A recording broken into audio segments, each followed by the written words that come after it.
Namaste.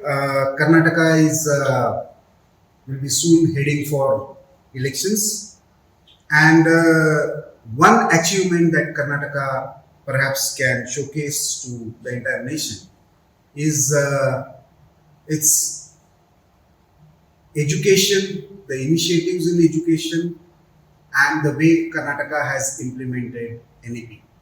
To discuss about these issues, the man who was responsible for smoothly taking this process forward, uh, Dr. Ashwath, Higher Education Minister of Karnataka with us. Uh, Sir, welcome to Organiser. Uh, how would you describe this process? Because there is a lot of resistance. There have been people who are talking about NEP as Hindi imposition. There are people who are politicizing entire education process. There are people who are talking about saffronization of education. So, how would you describe this to the viewers of Organizer? Since education needed much needed reforms in this direction, after 36 years, our Honorable Prime Minister came up with the third National Education Policy. Many of the people didn't even know what is the policy, what is it all about. So they had their own prejudiced thoughts. So we had a lot of consultation, discussion with various groups, various religious groups, Muslims, Christians, all the institutional people, all the intellectual people, and even the socially disadvantaged groups we had in a discussion. And we told them very clearly, this is very clearly, it's an enabler. It's enabler for all the groups. It is completely inclusive and equitable. And it is trying to promote, enable and give you more freedom. Government role will get minimized. The maximum governance and the minimum governance.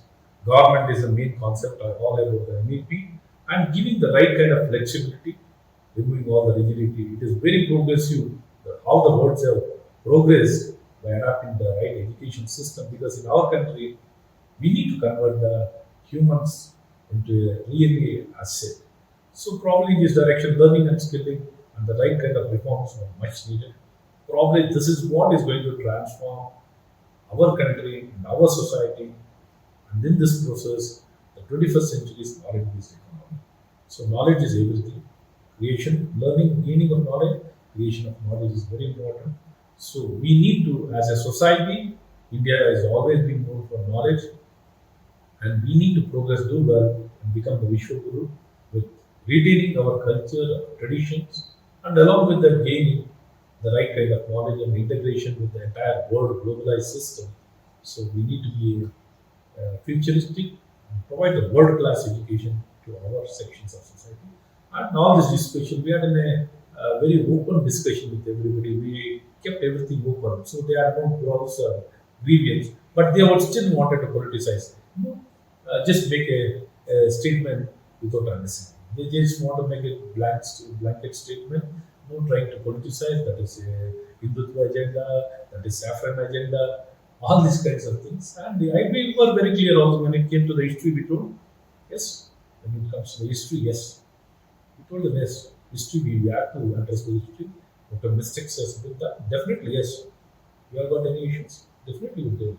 We told them when it comes to history, yes, we are very, very keen to set it right also. We have no second thoughts when it comes to history. But when it comes to the overall system, it is the greatest enabler. One of the key things you talked about creating knowledge is the freedom that NEP gives about having education in mother tongue. And Karnataka is first state to roll on this entire NEP program, even for the technical courses in Kannada. And still you are criticized for imposing Hindi. So, one, how would you respond to this? Two, what was the process that was adopted? Because, especially in technical courses, having education in mother tongue is still conceptually very difficult to understand. So, how did you involve the people who can really create the right content in Kannada language? There are, I know some colleges in Karnataka who have actually adopted even engineering syllabus in Kannada. So, what was the process behind it? Probably in this direction, the first thing what we started is we even allowed the English medium student to write in Kannada. So writing the exam, first of all, though he will be in English medium, he can write in Kannada or English or both, mix of both the language. See, basically, we're trying to assess him whether he's having knowledge or not. First thing, which language doesn't matter. So much of flexibility we were able to create. Along in this direction, probably the three language policy imposing of Hindi or they started with Congress party. It is not with any of our party because they try to project BJP as a Hindi party. They try to impose Hindi. All these things are an agenda or a kind of campaign being created by Congress and some other people. But to the fact, as you rightly pointed out, we are trying to enable the local languages, the mother tongue is being promoted, being learned by each and every person.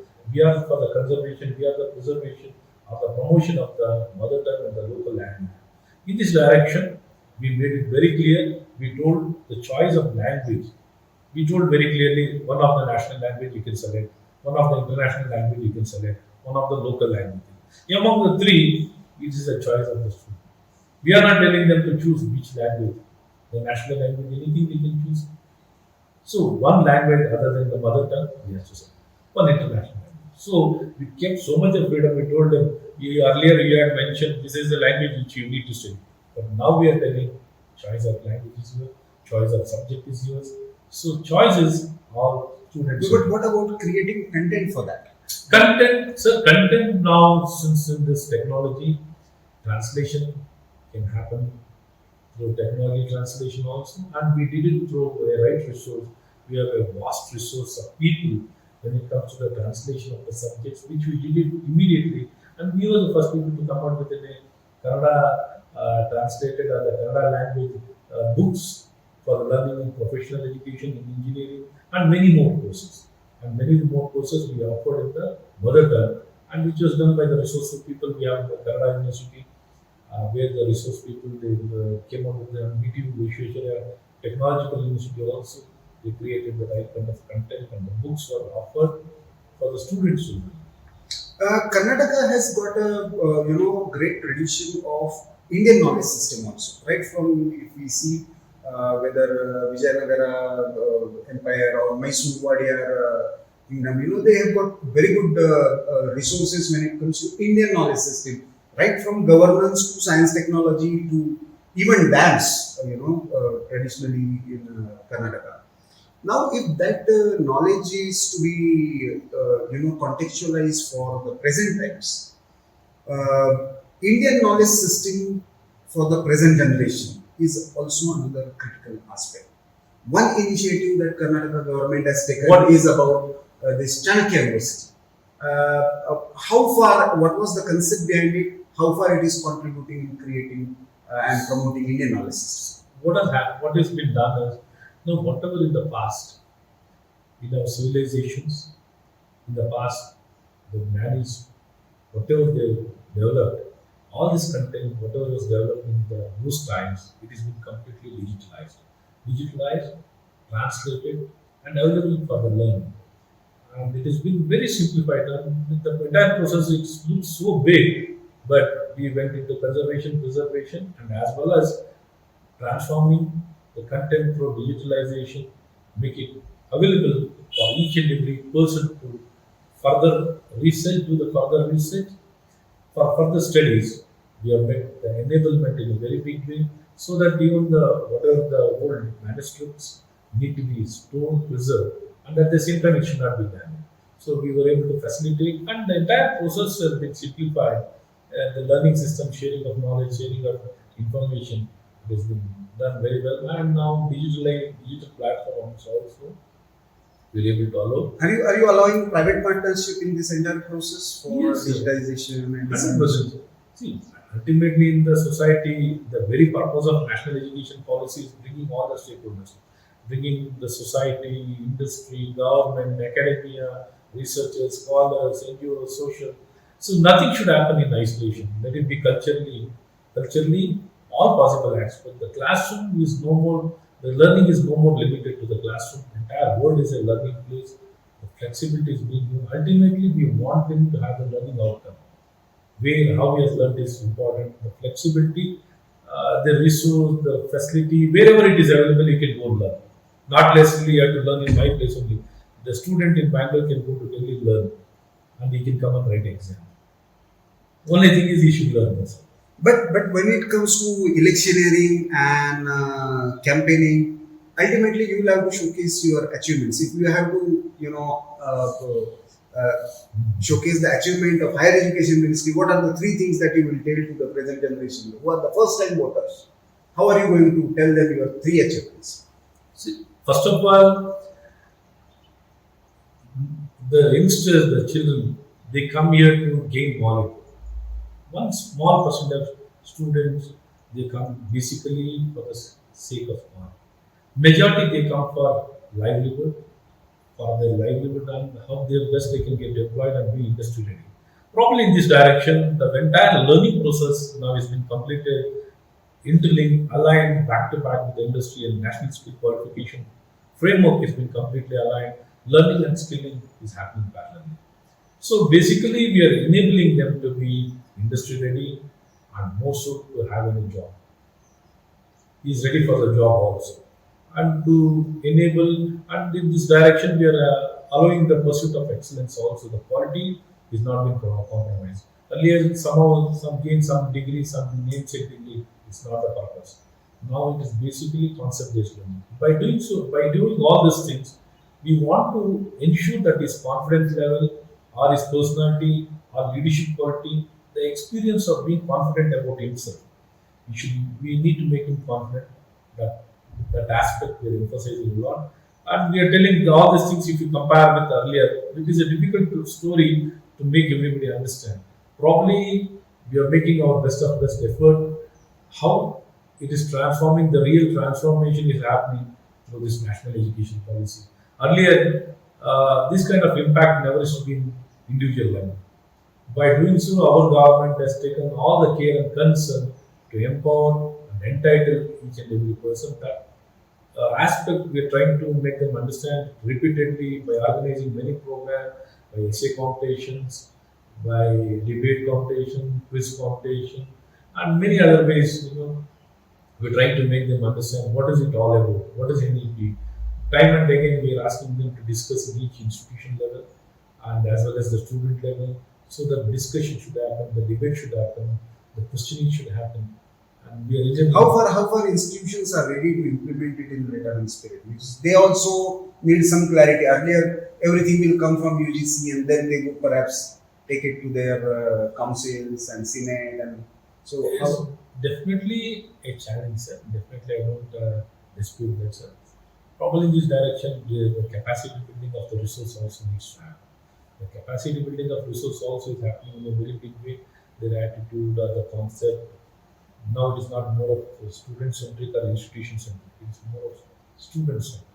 So for that to happen, the entire learning process, the concept. Now earlier the questions used to be direct, sir.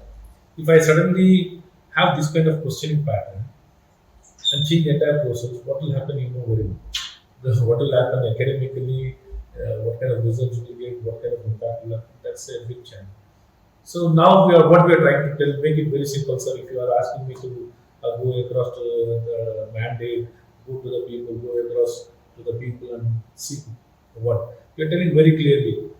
We are providing skilling to each and every person. We are skilling each and every person, and we are providing employment to each and every person. And we are providing quality education. We are making a very bold statement, sir. We are not just providing education. We are providing quality education a person, great stature, capacity, ability, and personality whom we can look at. Entire world can look at that kind of personality, our kind of dynamism, our ability, capability is what we are trying to build, integrate in each and every person. So that is the kind of confidence level we are telling. We are making three statements very clearly, and now we are telling the entire state that we have done it successfully. Successfully, we are organizing one program called Yuva Karnataka. Through Yuva Karnataka, we are telling the success story of national education policy. The Amrit Kal, what our Honorable Prime Minister has been advocating, probably that will become the reality. thank you. So, viewers, this is Dr. Ashwath Higher Education Minister of Karnataka, and he claims education is perhaps one sector where everybody is a stakeholder. Whether you are a parent, whether you are a student, whether you are seeking some employment, everybody is a stakeholder. And what he claims is Karnataka is one state where NEP is successfully implemented, and now institutionally, with mother tongue, with participation of all stakeholders, not just quality education. What he is assuring is employable education. So thank you, Doctor, for talking to Organiser. And viewers, thank you for joining us, and hope to see you for more Karnataka coverage in coming days. Namaste.